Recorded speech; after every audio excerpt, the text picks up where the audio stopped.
रवीना जी बताइए कि क्या पूरा मामला है, क्या शिकायत है आपकी महेश भट्ट और मुकेश भट्ट की फैमिली से?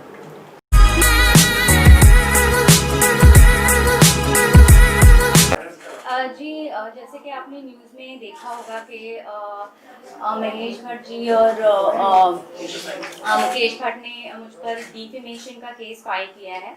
तो वो आज 3 बजे कोर्ट में हियरिंग थी और मेरे लॉयर वहाँ गए थे। तो कोर्ट ने कहा, उन्होंने ये बोला था कि जो भी मैंने सोशल मीडिया पे वीडियो रिलीज़ किया है उसे वो डिलीट कर दे, क्योंकि everything is false and she is not telling the truth. लेकिन कोर्ट का ये ऑर्डर आया है that she will not delete the videos, और वीडियोज़ वहीं रहेंगे, because I am not making any defamatory statement. जो भी मैं बोल रही हूँ वो सच बोल रही हूँ, और and I stand by it. जो भी स्टेटमेंट्स मेरे मुंह से जाएंगे, I stand by it. So these are the facts, this is the truth. Raveena ji बताइए कि क्या पूरा मामला है, क्या शिकायत है आपकी महेश भट्ट और मुकेश भट्ट की फैमिली से? वेल देखिए, मेरे और मेरे हस्बैंड का जो डिस्प्यूट हुआ था वो 2016 में हुआ था। वो इसलिए हुआ था क्योंकि मैंने बहुत सारी इलीगल एक्टिविटीज़ होते हुए देखी। जो सुमित सब्रवाल मेरे हस्बैंड है, मैंने देखा कि वो ड्रग्स सप्लाई करते हैं, और उनके फ़ोन में अलग अलग किस्म की लड़कियों की फ़ोटोज़ होती है। वो डायरेक्टर्स को दिखाते हैं और लड़कियां सप्लाई करते हैं डायरेक्टर्स को। तो ये कुछ ज़्यादा हो रहा था, इसीलिए मैंने डिवोर्स फाइल किया है। और ये बात की जानकारी मैंने महेश भट्ट की बहन कुमकुम सहगल को भी दी, और महेश भट्ट को भी दी, और मुकेश भट्ट को भी दी। तो ये सब ऑलरेडी ये बात जानते थे। तो जब मैं महेश भट्ट के ऑफिस में गई ये बात बताने, तो महेश भट्ट मुझ पर चिल्लाने लगे। पहले तो उन्होंने बोला मुझे कि ओ बेटा बेटा आओ आओ कैबिन पे आओ, क्या हुआ, ऐसे मुझे बोलकर कैबिन में अंदर बुलाया। और फिर वो मैंने उनको बताया कि सुमित ड्रग्स करता है, सुमित लड़कियां सप्लाई करता है, ही इज इनटू प्रोस्टिट्यूशन। मैंने सब बताया that he is womanising. He started shouting at me. वो मुझ पर जोर जोर से चिल्लाने लगे। उन्होंने मुझसे कहा कि वो जो भी करता है तू बीच में मत आ, ये सब के बीच में तू आएगी तो तुझे और तेरी पूरी फैमिली को खत्म कर देंगे, ऐसा उन्होंने मुझे स्टेटमेंट दिया। और उसके बाद वो मुझे जोर जोर से गंदी गंदी गालियां देने लगे। वहाँ पे कुमकुम सहगल जो महेश भट्ट की बहन वो भी बैठी थी, मुकेश भट्ट भी बैठा था, और सुमित सब्रवाल वो भी बैठे थे। तो ये हुआ और फिर मैं रोते रोते निकल गई, और मैंने इमीडिएटली पुलिस कंप्लेन किया। लेकिन पुलिस भी मेरा कंप्लेन लेने के लिए तैयार नहीं थी। फिर भी मैंने उनको कितना रिक्वेस्ट करके मैं तभी के तभी पुलिस लेकर विशेष फिल्म्स गई, और वहाँ पे पुलिस मेरे साथ आए, पूरा इंक्वायरी हुआ, और मैंने उनसे कहा कि प्लीज़ आप सीसीटीवी चेक कीजिए, इन्होंने कैसे मुझे धमकाया है। जबकि मुझे पता है, मैं फैमिली रह चुकी हूँ उनकी, मुझे पता है वहाँ सीसीटीवी कैमरा था। पुलिस मुझे कहता है वहाँ मैडम सीसीटीवी है ही नहीं, तो हम फुटेज कहाँ से निकालें, ये मुझे पुलिस कहता है, जबकि मुझे पता है कि सीसीटीवी फुटेज वहाँ है। एनीवेज, उसके बाद 2016 में जो भी प्रोटोकॉल्स थे, मैंने एक प्रोटोकॉल फॉलो किया लीगली। हर कोर्ट में केस फाइल किया है, मेरे एटलीस्ट 5 कोर्ट में केस चल रहे हैं।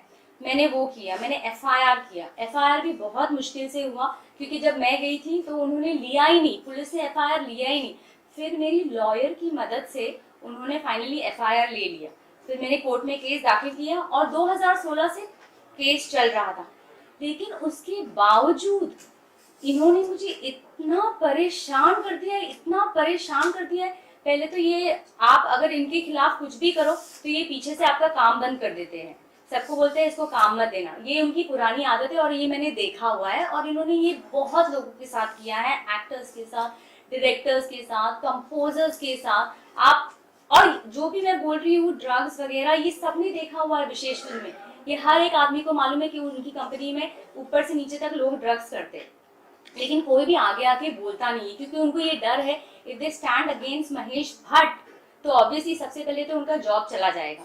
तो ये लोग आपको आइसोलेट कर देते हैं। इन्होंने मेरा जॉब ले लिया, फाइनेंशियली आपको तोड़ देते हैं, फिर इन्होंने मुझ पर मेंटल प्रेशर क्रिएट किया, मेरे घर पे घुसने की कोशिश की। महेश भट्ट की बहन और पूरे बिल्डिंग वाले मेरे घर पे मुझे मारने आए थे। मुझे इतना परेशान कर रही है हर तरह से। फिर मेरा खाना रोक दिया इन्होंने, मेंटली मुझे इतना परेशान किया। मेरे बिल्डिंग में हर जो भी मेंबर्स हैं उन सब के घर पे खाना वॉचमैन रखने जाता है। मेरा नीचे से डिलीवरी बॉय को धमकाया जाता है, इसके घर में खाना, दूध, दवाई, मेरे पेट का सामान कुछ भी यहाँ डिलीवर नहीं होगा। उसका मेरे पास प्रूफ है जो कि मैंने सोशल मीडिया पे डाला है दूध वाले का। और मेरे पास वॉचमैन का कन्फेशन है जहाँ पे वॉचमैन ने ये बात बोली है कि मैडम सिर्फ आपके घर में सामान रखने को मना किया है, बाकी हम लोग सबके घर में सामान रखते। तो इस तरह से मुझे बहुत प्रेशराइज कर रहे, मेरे पे सूट फाइल कर रहे हैं, जबकि कोर्ट ने सारे रिलेशंस देखे हैं और मैं उनकी रिलेटिव हूँ ये मानकर कोर्ट ने वो घर जो करंटली मैं जिस घर में रह रही हूँ वो मेरा मैट्रिमोनियल घर है, कोर्ट ने ये ऑर्डर दिया है कि मैं ही उस घर में रहूंगी और मुझे पुलिस प्रोटेक्शन मिलेगा। उसके बावजूद ये मुझे परेशान कर रहे हैं। और अभी हाल ही में महेश और महेश भट्ट की बहन कुमकुम सहगल और उनके बेटे ने मुझ पर सूट फाइल किया है मुझे घर से निकालने के लिए। क्यों भाई, आप 10 साल तक सो रहे थे, मैं 10 साल से उस घर पे रह रही हूँ, वो मेरे पति का घर है, आज आप आके बोल रहे हैं वो घर आपके बेटे का है? नहीं, ये सिर्फ मुझे हैरेस करना चाहते हैं। अभी भी मुझ पर डिफेमेशन केस फाइल किया है। डिफेमेशन किस पे होता है? किस पे होता है डिफेमेशन? जो झूठ बोलता है। मैं तो फैक्ट्स बता रही हूँ, मैं ट्रूथ बता रही हूँ। क्यों कर रहे हैं मेरे पे डिफेमेशन फाइल? हाँ, और मैं अगर आपको और भी जानना है तो मैं रिक्वेस्ट करूंगी CBI, NCB, ED, ये सारे जो मुंबई पुलिस, सारे जो एपेक्स इंस्टीट्यूशन है, अगर आपको जानना है ड्रग्स के बारे में, मैंने तो फिलहाल जो भी नाम आउट किए हैं वो मैंने देखा और भी बहुत बड़े बड़े नाम हैं। और आपको अगर ये जानना है तो प्लीज आप सुमित सबरवाल जो मेरे हस्बैंड हैं, जो 20 साल से विशेष फिल्म में काम कर रहे हैं, आप उनको बुलाइए, आप उनको क्वेश्चनिंग कीजिए, आपको सारे नाम मिल जाएंगे। और आपको डर नहीं है ना, तो आप दिखाइए, आप सबका फोन, महेश भट्ट से फोन लीजिए, मुकेश भट्ट से फोन लीजिए, इनके फाइनेंशियल स्टेटस चेक कीजिए, घर चेक कीजिए, इनकी कंपनी चेक कीजिए, इनकी हर एक चीज चेक कीजिए। बुलाइए ना इनको क्वेश्चनिंग के लिए, आपको पता चल जाएगा, क्योंकि मैंने तो सब कुछ देखा है अपनी आंखों से और वही मैं बता रही हूँ।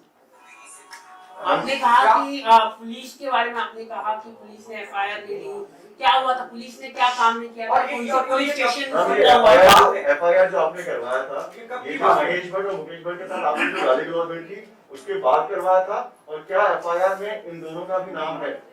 जी, मैंने FIR मुकेश भट्ट, महेश भट्ट सबके लिए बोला था, लेकिन मेरा स्टेटमेंट लिखा नहीं गया। आज मैं वो वर्सोवा पुलिस स्टेशन है, आज मैं पुलिस स्टेशन में जाती हूँ एक वॉचमैन के बारे में कंप्लेन करने के लिए कि वॉचमैन दादागिरी कर रहा है, मेरा सामान ऊपर नहीं भिजवाता है। वो मेरा कंप्लेन नहीं लेते। मैं 100 डायल करती हूँ, मैंने 3 बार 100 डायल करके पुलिस वाले को बुलाया, उनका नाम मिस्टर सचिन वर्तक है, वो आकर मुझ पर चिल्लाते हैं। उन्होंने वॉचमैन को कुछ भी नहीं बोला।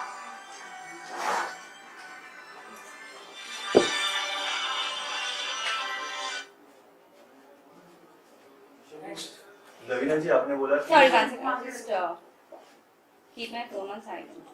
एक मिनट लवीना जी, घुमा के एक पीछे घुमा के चल रहा हां बात आईने स्पेशल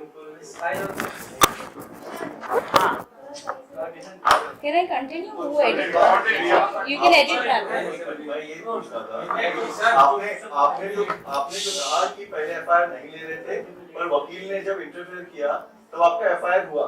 हम जानना चाहते हैं क्या उस FIR में आपने महेश भट्ट और मुकेश भट्ट का नाम भी डलवाया था?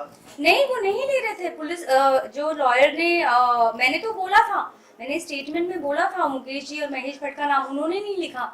मैंने आज वॉचमैन के लिए भी कंप्लेन लिखाया था। मैंने पुलिस वाले को बोला वॉचमैन दादागिरी, वॉचमैन ऊपर आता है मेरे, वॉचमैन ने धमकी दी है, दूध वाले को बोला कि तुझे मारूंगा, यहाँ आएगा, ऐसा मैंने बोला। पुलिस वाले ने क्या लिखा पुलिस वाले ने ये लिखा कि बिल्डिंग में आना मना है, बिल्डिंग के रूल्स है कि सेक्रेटरी ने बैन किया हुआ है।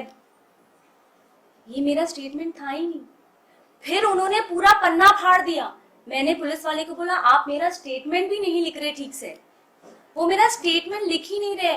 आपको क्यों लग रहा है कि आज मैं जनता के पास आई हूँ ताकि मेरी आवाज पहुंचे और जो मैं कहना चाहती हूँ वो सच मेरे जरिए डायरेक्ट जनता को पहुंचे? इसीलिए मैं आज बाहर आई हूँ, क्योंकि अथॉरिटीज सुन नहीं रही है। और फिर उसके बाद भी मैं डीसीपी सर के पास गई, जो मिस्टर त्रिमुखे हैं, उनके पास भी गई कंप्लेंट करने के लिए। और मैंने उनको बताया कि ये सब हो रहा है, मेरा खाना पीना बंद कर दिया है, मुझे ये टॉर्चर कर रहे हैं। मुझसे सेक्रेटरी बोलता है कि आप 10 बार नीचे आओ सामान लेने। 10 बार नीचे इसलिए आओ ताकि वो पीछे से घुस के मेरे घर का कब्जा ले सके, इसीलिए मुझे बुलाया जाता है 10 बार नीचे। ये बात मैंने डीसीपी सर से कही, कोई एक्शन नहीं है। वो जो वॉचमैन मुझे परेशान कर रहा है, इतना परेशान कर रहा है, उन्होंने एक वॉचमैन को नहीं निकाला है। जो मेरी सेफ्टी का सवाल है, अगर एक औरत जाकर कंप्लेन करती है पुलिस स्टेशन में तो उसका एक्शन लेना चाहिए कि नहीं लेना चाहिए? ये लोग बिल्कुल एक्शन नहीं ले रहे। एफआईआर में किसका किसका नाम है और कितने लोगों का नाम है?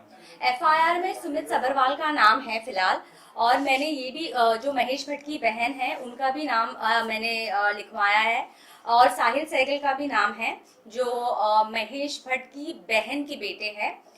मैंने महेश भट्ट की बहन का नाम इसलिए लिखवाया है क्योंकि महेश भट्ट की बहन और सुमित सबरवाल ने मेरी 90 लाख की ज्वेलरी चुराई है। उन्होंने, उनका एक जॉइंट लॉकर है इलाहाबाद जुहू बैंक में, जहां सुमित सबरवाल और कुमकुम सहगल ने मेरी ज्वेलरी रखी हुई थी। तो मैंने उस पुलिस को बताया कि वहां मेरी ज्वेलरी है। पुलिस 5 मई 2016 को वहां जाती है। महेश भट्ट की बहन कुमकुम सहगल और सुमित सबरवाल 4 मई को ऑपरेट करते हैं लॉकर और ज्वेलरी खाली कर देते हैं। और 5 मई को पुलिस जाती है और पुलिस बोलती है मैडम आपकी ज्वेलरी नहीं है वहां पर। तो कहाँ है मेरी ज्वेलरी? मैंने तो कंप्लेन लिखाई है ना अथॉरिटीज को। आज 4 साल हो गए मैंने कंप्लेन लिखाई है कि इन्होंने मेरी ज्वेलरी चुराई है, तो आपने अभी तक एक्शन नहीं लिया है। और अब आप मुझसे मेरा घर लेना चाहते हैं, जो मेरा मैट्रिमोनियल हाउस है। मुझसे मेरी ज्वेलरी ले ली, मेरा पैसा ले लिया, मेरा जॉब ले लिया, मेरा घर ले लिया, मुझ पे डेफेमेशन केस फाइल कर रहे हैं मेरी आवाज को दबाने के लिए। मुझे एकदम सांस लेने नहीं हो रहा है हर जगह से।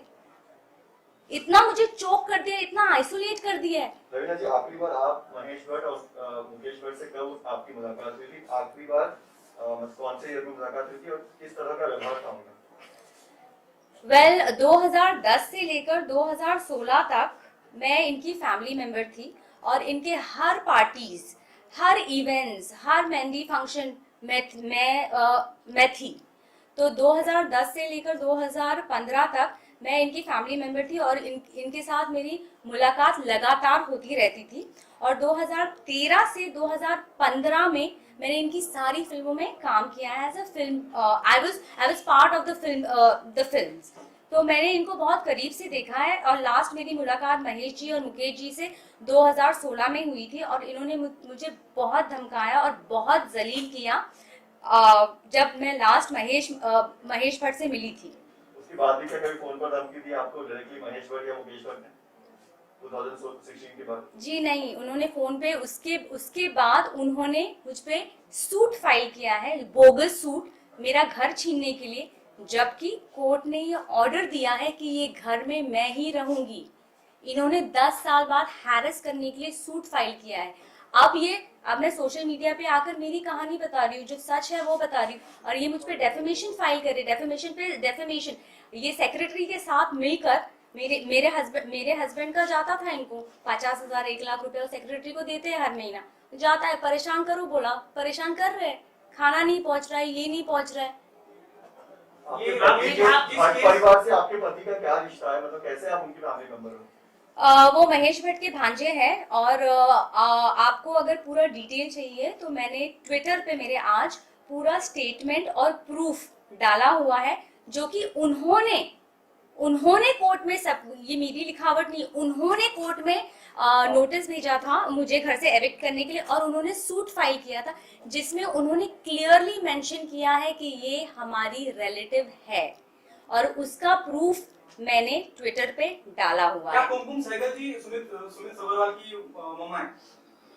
नहीं, वो उनकी माँ नहीं है, वो महेश भट्ट की बहन है और वो रिलेटेड है। देखिए, जो महेश भट्ट है, उनके खानदान में मोहित सूरी, विशेष भट्ट, इमरान हाशमी, सुमित सबरवाल, ये सब उनके परिवार है। कोई मामा का लड़का है, कोई चाचा का लड़का है, कोई भांजा का लड़का है, कोई बहन का लड़का है। ये बहुत बड़ी फैमिली ट्री है और ये अपनी कंपनी में अपने ही लोगों को काम देते हैं सिर्फ। इनका मोहित सूरी इनका डायरेक्टर है, विशेष भट्ट जो है वो प्रोड्यूसर है, इमरान हाशमी है वो एक्टर है, जो मेरे हस्बैंड है सुमित सबरवाल वो एग्जीक्यूटिव प्रोड्यूसर है। तो ये सिर्फ अपनी ही फैमिली को काम देते हैं और इन्होंने मुझे भी काम दिया था तभी, क्योंकि मैं उनकी पार्ट ऑफ उनकी फैमिली थी, ताकि ये अपना जो इनका पैसा आता है ना, ये पैसा पूरी फैमिली में डिवाइड कर सके। ये आपने कहा है घर का कि- जिक्र कर रही हैं, ये घर ऑन पेपर किसका है? ये घर मेरे हस्बैंड का है, ये मेरा मैट्रिमोनियल हाउस है और ये मुझे शुरुआती से पता है क्योंकि मेरे हस्बैंड ने बोला था, लेकिन ये नाम पे साहिल सहगल के है, क्योंकि ये लोग क्या करते हैं, ये लोग बेनामी प्रॉपर्टी पे रखते हैं।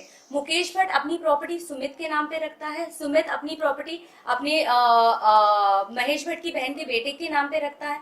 ये लोग ऐसी प्रॉपर्टी करते हैं बेनामी, ताकि कोई क्लेम ना कर सके।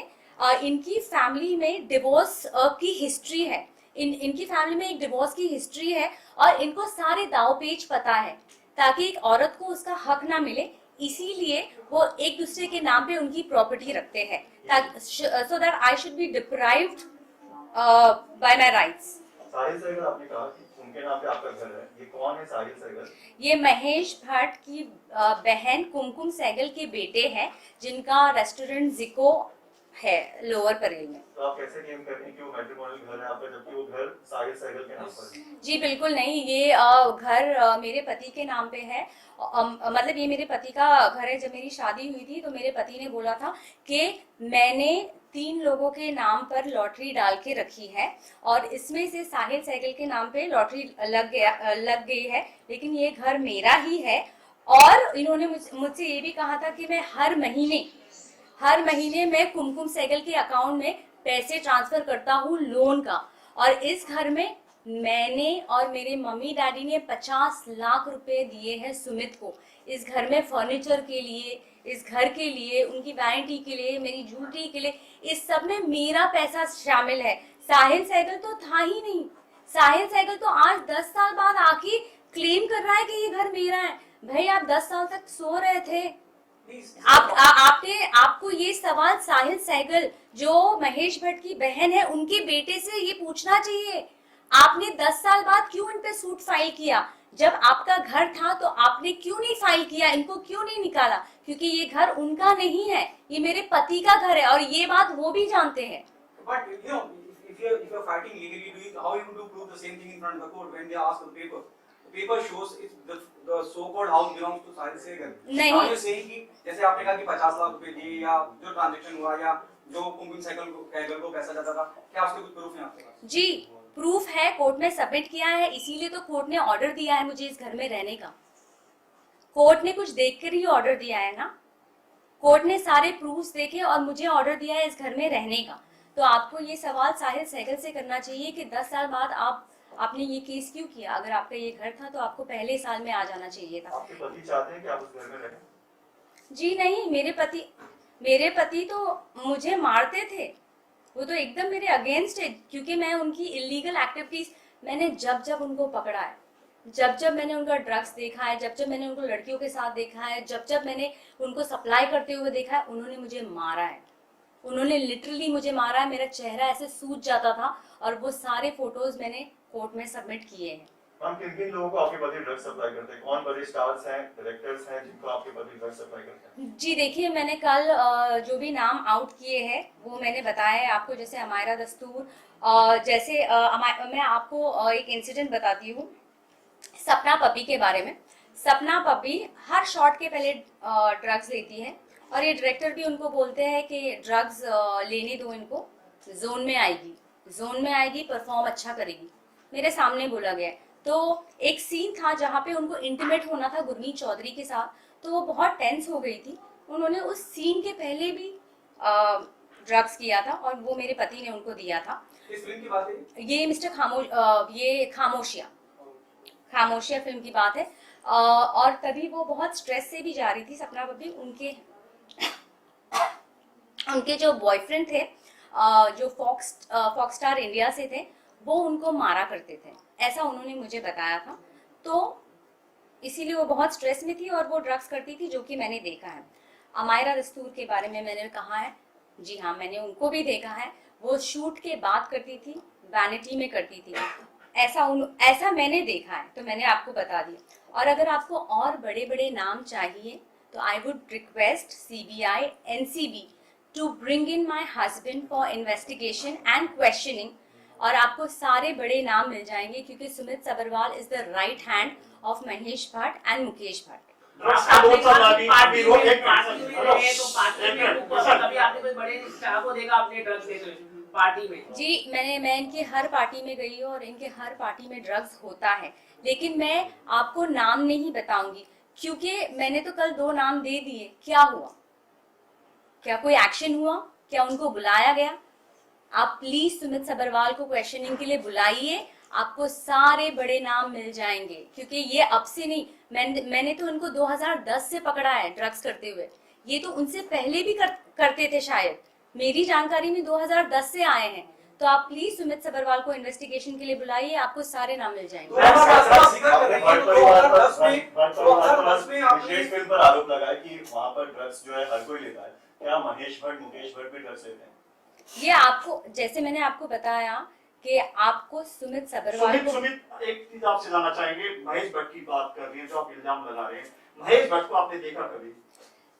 आपने आज भी एक हीरोइन पकड़ी है, नाम नहीं बताई, तो उसके बारे में आपको लगता है आपको ईडी पूछताछ के लिए बुलाए, और काफी आप पुख्ता दावे के साथ कह रहे हैं कि एनसीबी को आप नाम देंगे उनके? जी बिल्कुल, जो मैंने देखा, मैं विटनेस हूँ, I am the I witness, और मैं कोई बाहर वाली नहीं हूँ, मैं इंसाइडर हूँ। I am the insider who have come outside and I am being vocal about their dirty deeds. As you said, it has been happening since 2010. It has been happening since 2010. तब आपने कोई action क्यों नहीं लिया? जी मैंने, What it took you so long? 10 साल के बाद जी मैंने सब देखा, मुझे सब देखने और समझने में टाइम लग गया, और फिर मैंने धीरे धीरे इनके फैमिली मेंबर को बताने की कोशिश की। मैंने महेश भट्ट की बहन को बताया, मुकेश भट्ट को बताया, महेश भट्ट को बताया, इन सबको बताया, तो इन्होंने मुझे धमकाया, ये बोले मुझे मार देंगे। ये कितने साल, कौन से साल की बात? ये 2016 में इन्होंने मुझे बोला कि आपके घर को और आपको और आपके पूरे परिवार को खत्म कर देंगे, और सभी डरते हैं इनसे, सभी को मालूम है कि ये होता है, और कोई आगे आके बोलता नहीं है, और मुझे मेरी जान का खतरा था। आप मुझे बताइए कि आज मैं एक वॉचमैन के लिए जाती हूँ, एक पुलिस वाला आता नहीं है मदद के लिए, पुलिस वाला आता है वो मुझ पे चिल्लाता है, तो इतने बड़े बड़े लोगों को कैसे अरेस्ट करेंगे? मुझे मार के चले जाएंगे और सुसाइड बता देंगे। अविनाश जी, आप फैमिली के बहुत क्लोज हैं, हम ये चीज जानना चाहते हैं कि क्या आपने महेश भट्ट मुकेश भट्ट को कभी ड्रग्स लेते देखा है? जी मैंने महेश भट्ट जो मेरे पति है, उनको मेरे घर से ड्रग्स लेके जाते हुए देखा है, और मैंने उनको महेश भट्ट को ये बोलते हुए भी देखा है कि मांग रही है, चरस मांग रही है, और महेश भट्ट ने ये बताया है कि सुमित जो भी चाहिए इनको दे दे, मेरे तक बात नहीं आनी चाहिए, जो भी चाहिए दे दे। तो जो भी सप्लाई करते हैं वो सुमित सबरवाल करते हैं, और आपको सारी डिटेल्स चाहिए, आपको ये जानना है कि महेश भट्ट और मुकेश भट्ट करते हैं। ये बात जब मैंने कुमकुम सहगल को बताई थी कि मेरा पति ये ड्रग्स करता है, तो कुमकुम सहगल ने मुझे बोला, जो महेश भट्ट की बहन है, उन्होंने बोला कि Mahesh and Mukesh has always been into drugs, वो बचपन से कर रहे हैं ड्रग्स और अल्कोहल, वो हेविली इनटू ड्रग्स और अल्कोहल है, तो तुम इन सब पे ध्यान मत दो, तुम अपनी शॉपिंग पर ध्यान दो। क्या आलिया भट्ट भी ड्रग्स लेती है? जी आलिया भट्ट के साथ मेरा कोई भी इंटरेक्शन नहीं हुआ, क्योंकि जितने साल मैं कंपनी में उनके साथ काम कर रही थी, आलिया भट्ट ने उनके साथ विशेष फिल्म के साथ कोई भी फिल्म नहीं की।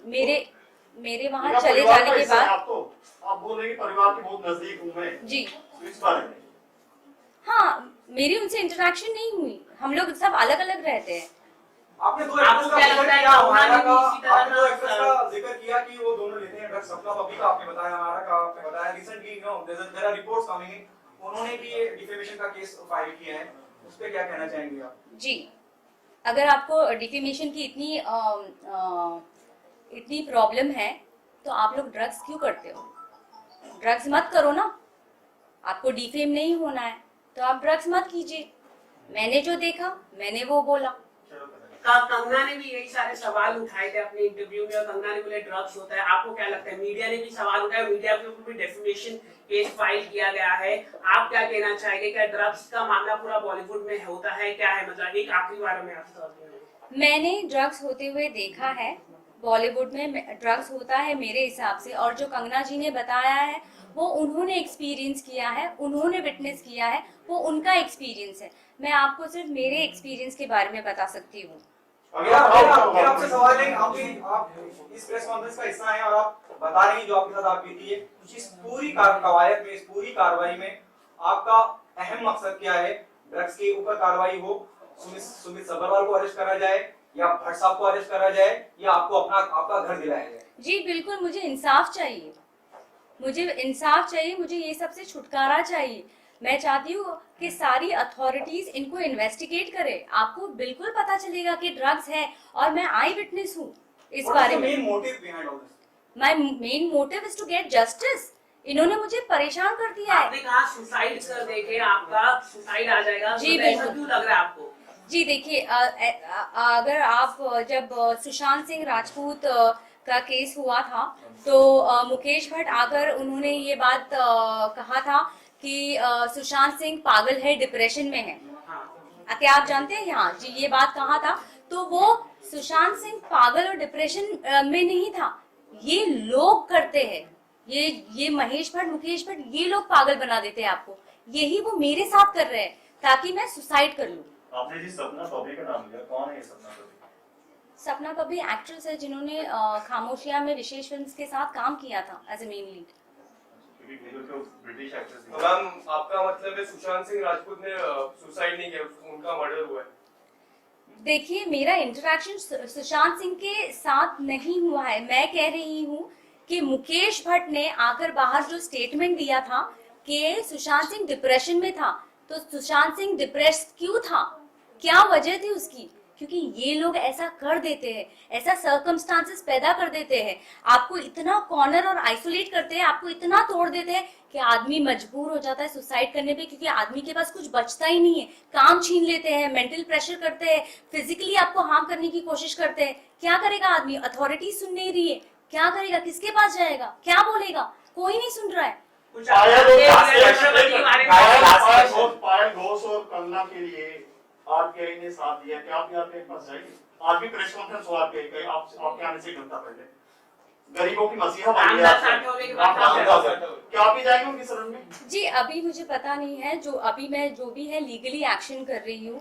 ये मैं इसीलिए बाहर आई हूँ क्योंकि मुझे बिल्कुल अथॉरिटी से मदद नहीं मिल रही है, लेकिन अगर आगे मुझे मदद के लिए जाना पड़ा तो मैं बिल्कुल जाऊंगी।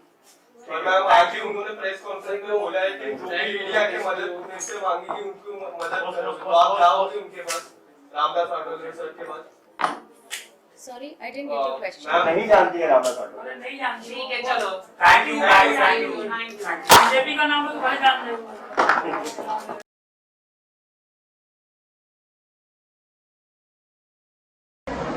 Happy to say to all of you all, this year has been a very memorable year. And due to COVID, we thought that this puja might not happen. But with the blessing of Ma, we have had a very beautiful and a quiet puja. We have followed all the norms. Every member has actually followed the social distancing. They have worn their mask. And the puja was very beautifully done. And I hope that next year we shall come back to the normal puja as what we used to do. So, I'm very happy with Dussehra to all of them. Shivani, what would you like to say? As my elder has said that basically we were a little apprehensive about whether we should be handled, and that this special worry was for the senior citizens, which is a lot of people who are in part of the committee. So we requested them that basically it's avoidable to come to the pandal, but they can do a virtual darshan to the Pushpanjali through the virtual means, and they did follow it, and they did get their blessing from Ma. From the youngsters, I can say that it was a complete fashionista with masks that they were matching with their saris or with their kurtas and dhoti. So that was something that people actually, even the frame of mind that you're in, took the